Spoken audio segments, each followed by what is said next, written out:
Psalm 80, a psalm of Asaph. It's most likely Asaph's priestly lineage, further down to probably during the rise of the threat of Assyria.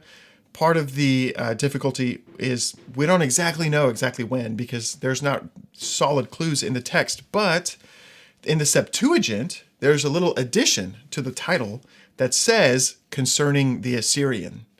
So that's kind of a hint that suggests this is probably during a period of Assyrian aggression against Israel, probably during the ministry of Isaiah and Micah. So hopefully we'll see some parallels with that. So in Psalm 80, the sons of Asaph, we got the sons of Korah and then we've got the descendants of Asaph, are praying for the fulfillment of God's covenant promises as Israel endures the discipline of tribulation. And in Isaiah's day, it was the tribulation of the Assyrian threat, but in the ultimate sense, there's a final tribulation where this psalm really is relevant as well. So here at the beginning, it starts out pretty simple. The psalmist is praying for God to deliver and restore Israel from the threat of destruction, similar to Micah's prayer in Micah 7, and prayers for deliverance from the Antichrist at the end of the age. So give ear, O shepherd of Israel, you who lead Joseph like a flock. You are enthroned upon the cherubim. You who are enthroned upon the cherubim, shine forth. I love that phrase, shine forth. I'll talk about that in a moment. Before Ephraim and Benjamin and Manasseh, these were probably the most prominent northern tribes of the day. Stir up your might and come and save us. Well, save us from what? Well, in that day, it may have been the Assyrian threat, but at the end of the age, there's, of course, even a much graver threat. Just a quick little cross-reference. In Micah 5, Micah says, Micah 5, verse 4, and he will stand and shepherd his flock in the strength of the Lord, in the majesty of the name of the Lord God, and they will dwell securely. For now he shall be great to the ends of the earth, speaking of the Messiah. And so there's this promise that Micah has given that the Messiah will stand and shepherd his flock. And there could be a parallel here with this verse, give ear, O shepherd of Israel, and crying out for deliverance from that same Messiah. Later on, a couple chapters later in Micah 7, verse 14, Micah prays, shepherd your people with your staff, the flock of your inheritance. Very, very similar prayer. And who knows if Micah has this psalm in his mind as he's praying that, or if this psalm is drawing from Micah's writings. It's just kind of neat that they're kind of parallel in timing. Now, the Ark of the Covenant was the embodiment of God's presence and the seat of authority, which was set between two large cherubim in Solomon's temple. This could very well have been before the destruction of the temple, obviously before Babylon had invaded. And then there's this prayer, shine forth. It's this poetic expression of God's glory and his authority filling the earth. This is also in Psalm 50 in verse 2. I think it's David who says, out of Zion, the perfection of beauty, God shines forth. And then Isaiah chapter 10, verse 17, where Isaiah says, the light of Israel will become a fire, and his holy ones will become a flame. And this is a prophesied promise of actual military victory and defeat of Israel's enemies. He's saying the light of Israel becomes a consuming fire of Israel's enemies. So anyway, we've got some cross references here.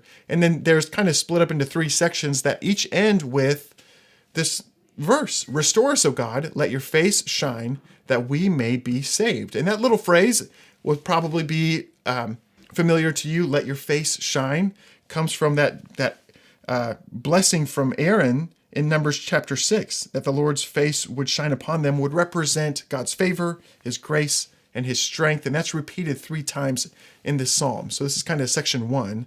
Section 2, verses 4 to 7. O Lord of hosts, how long will you be angry with your people's prayers? There's this disconnect between what's happening in the prayers of his people and God's lack of action. It seems like he's unresponsive. A little bit of a complaint here in the mouth of this psalmist. You have fed them with the bread of tears. You've given us tears to drink in full measure. You make us an object of contention for our neighbors, and our enemies laugh among themselves. The psalmist is really interceding on behalf of the people of Israel for relief from God's discipline. Now, what's amazing is this prayer recognizes the true nature of the threat against Israel is not just the threat of Satan or the threat of adversaries, but there's a disconnect in their relationship with God. He's tracing it back to God. That's what he's trying to solve. Israel will drink of the cup of God's discipline in full measure and be the object of contention during the final tribulation. So this has real direct fulfillment at the end of the age that Isaiah draws on a lot more in Isaiah 51, which we're going to get to pretty soon. But there is this point where Israel does drink this cup of wrath. That is a discipline that actually produces a redemptive result. But he says, even so, the growing remnant does cry out for deliverance and restoration. And in Isaiah 30, Isaiah references, he says, though you give your people the bread of adversity and the water of affliction, but your teacher will not hide himself forever. In Isaiah 30, the Lord hears the cry of his people and he does answer and he restores them. It's almost like Isaiah 30 could have been a little bit of a response to this complaint. Then again, you have that phrase, restore us, O God of hosts, let your face shine that we may be saved. And then the final section here is just expanding on the same theme. Here, what's so cool about this is the psalmist draws from covenant promises. He's actually saying, God, because of your promises, because you did this, because these are your words, these are your promises, this is your nation and your people that you chose and that you planted. It's fascinating.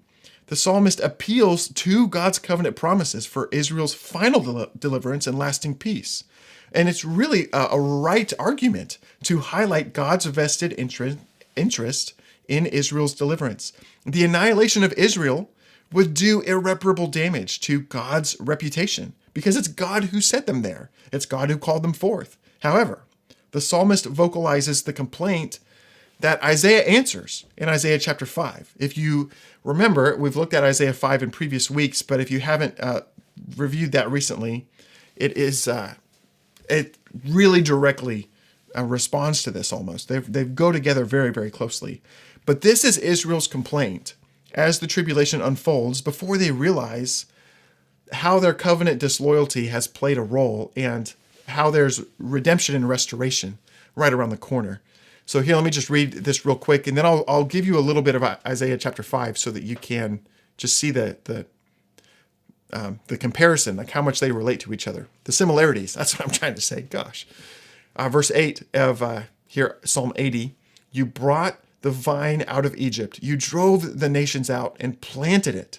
You cleared the ground for it, and it took deep root and filled the land. He's saying, God, you sovereignly pulled us out of Egypt, set us in the land. All of this promises on Mount Sinai and bringing us into the promised land. The mountains were covered with shade and mighty cedars with its branches. And it set out its branches to the sea, and it shoots to the river.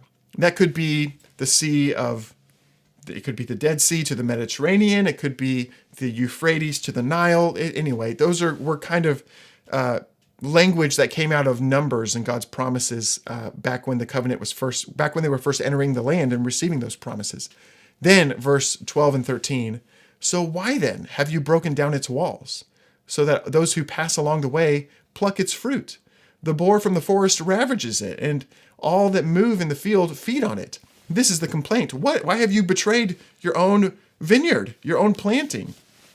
And that's exactly what Isaiah addresses in Isaiah chapter 5. He says, it's because I looked down and it was unrighteousness. It was injustice. It was wild grapes that were betraying our relationship and not being faithful to the covenant. He says, therefore, I tell you that what I will do to my vineyard, I will remove its hedges and it will be devoured. He allows discipline to come upon it, only a limited discipline because he still intends to fully restore it. And indeed, we see that in later chapters too. But Isaiah 5 really is a direct response to this complaint and this question. It's kind of cool how they go together. So here's the prayer. Turn again. This is a great prayer. I mean, you can imagine Israel in the depths of the tribulation, or even under the threat of Assyria, crying out to the Lord, turn again, O God, look down from heaven and have regard for this vine, for your promises, for your people who you planted, the stock that your right hand has planted, for the son. Oh, and for the son whom you made strong for yourself. What's amazing about this is Israel carried this promise of the birthing of a Messiah, that through the lineage of Israel, a Messiah would be born. And here they're saying, if you annihilate Israel, what is going to happen? This is the lineage of your Messiah, of your kingdom being advanced across the whole earth. If this happens, like, how terrible would that be? And it's amazing how appealing to God directly, like using God's promises as part of the appeal. And Isaiah also includes some promises about the son of deliverance. Let me see if I've got those in the notes. Oh yeah, absolutely. You can find them there in the notes. There's actually several where Isaiah talks about the son that will be born, that will be their deliverer. Anyway, that's in the notes. For the sake of time, I'm going to jump on down. Oh yeah, here we go. They have burned it with fire, being the wicked nations are coming to burn this vine to basically annihilate it. They're going to burn it away where we're going to be gone. They're going to cut us out. But then he prays, may they perish at the rebuke of your face. But let your hand be on the man of your right hand, the Son of Man, whom you have made strong for yourself. This is a prayer for that deliverer, for that Messiah to break forth, to come and establish his kingdom, to defeat Israel's adversaries, to establish the Messianic age. It's a prayer for Jesus to come back. And then, of course, and that would be the definite interpretation of the early church, because the early church went on at length to identify Jesus as the only one who's lived a sinless life. He's died a sinner's death. He's resurrected from the dead. And then he ascended to the right hand of the Father. This is the promise of Psalm 110, verse 1. Just to be clear, the Lord says to my Lord, sit at my right hand until I make your enemies a footstool. That's the most quoted psalm in the whole New Testament to identify Jesus as the one who is now seated at the right hand of God. And so here we are in Psalm 80, verse 17. But let your hand be on the man of your right hand. It's praying for that Messiah to descend from heaven and to come and deliver Israel and all the righteous from those who oppose God's covenant. Then we shall not turn back from you. Give us life and we will call upon your name. This is a salvation promise, salvation song of the salvation of Israel, yes, but we know from context of other verses that it's going to be the salvation of the whole earth that we're praying for. And then, of course, restore us. It's that phrase that we've been repeating. Restore us, O God, O Lord of hosts, that your face shine that we may be saved. That's going to do it for Psalm 80.